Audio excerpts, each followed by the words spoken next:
All right. Hi, friends. Do y'all remember that podcast that my friend Sidger and I do called Guts and Grind? We've taken quite a big hiatus, but season 2 is starting on June 1st. That's this coming Wednesday. So mark your calendars, go to the page and subscribe. I'll try to put the link down below. It's going to be more content about real estate and our journey, really. Again, we're not professionals or anything, or we don't know it all, but we know a little bit. So we wanted to share that with you guys. So make sure you go to the Guts and Grind YouTube page, subscribe, do the notification. But what we're doing is we're doing bite-sized versions of big topics, right? So that way it's a little bit more digestible and you could kind of understand the concepts. And one of the topics we talk about personal finance and how you should structure your money and kind of set things up to where you can invest into real estate or whatever it is, right? So with that, I wanted to share what Sheena and I do with our money, so that way maybe you could get some ideas and maybe do something yourself. All right, I'm gonna use this board to kind of illustrate what we do. So here's that's me and Sheena.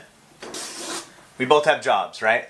And so that's us two. We have jobs. We trade our time and effort and skills to this job, and that job pays us money, right?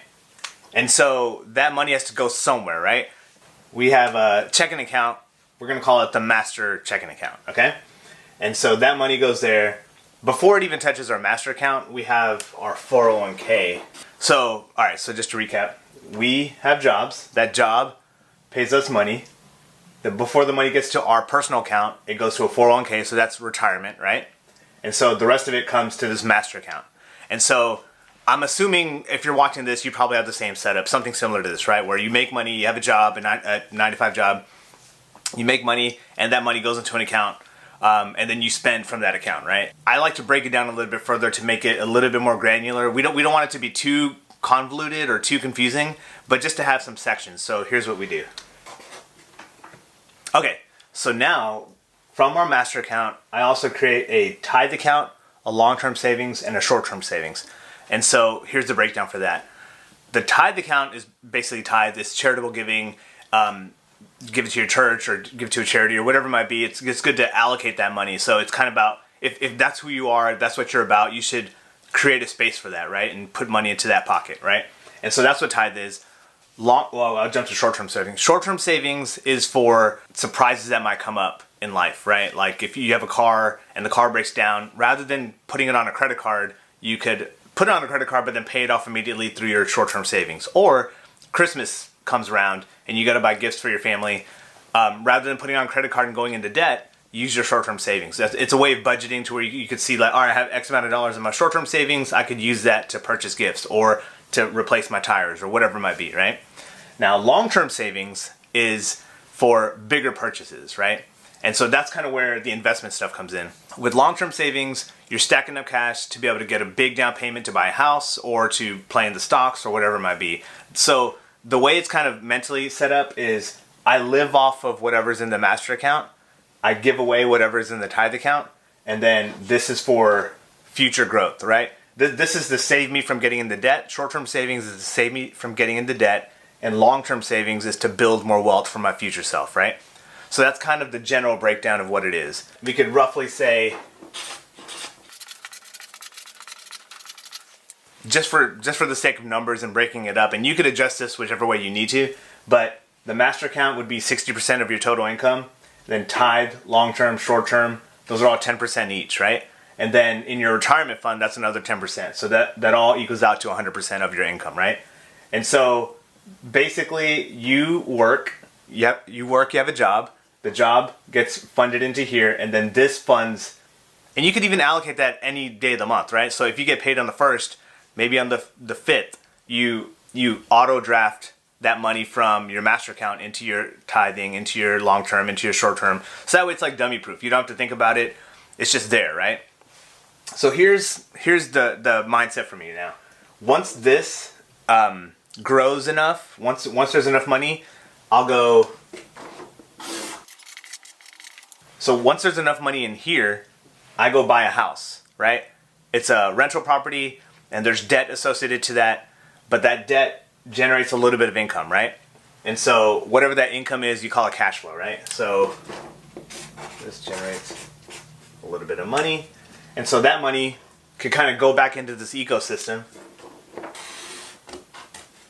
And then it cycles itself, right?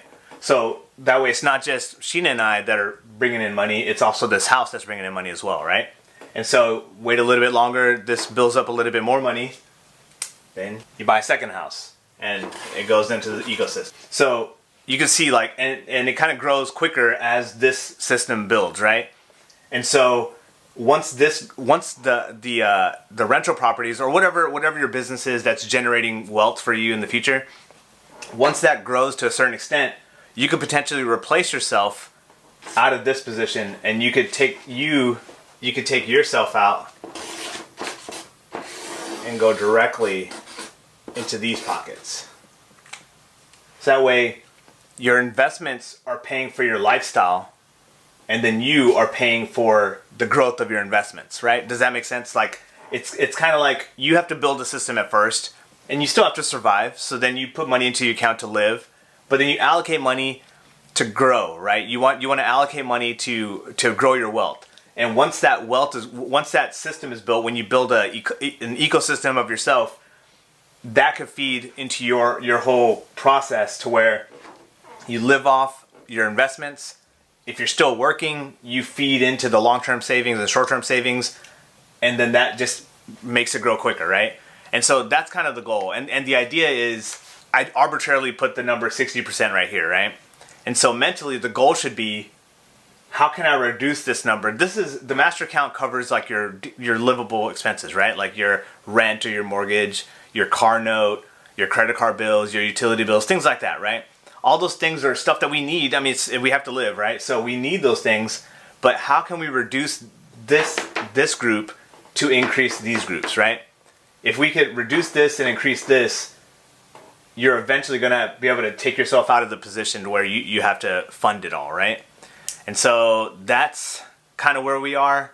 Again, this is really just to dig a little bit deeper before the second season of Guts and Grind starts. So I'd love to hear comments if you have any thoughts. Do you do something differently? Like, is there a different system that you have set up? Do you find this helpful? Like, leave a comment. Let me know what your thoughts are. I'd love to hear it. But yeah, that's all I got for you. I hope you found this helpful. And check us out June 1st, 2022, Season 2 of Guts and Grind. We'll catch you then.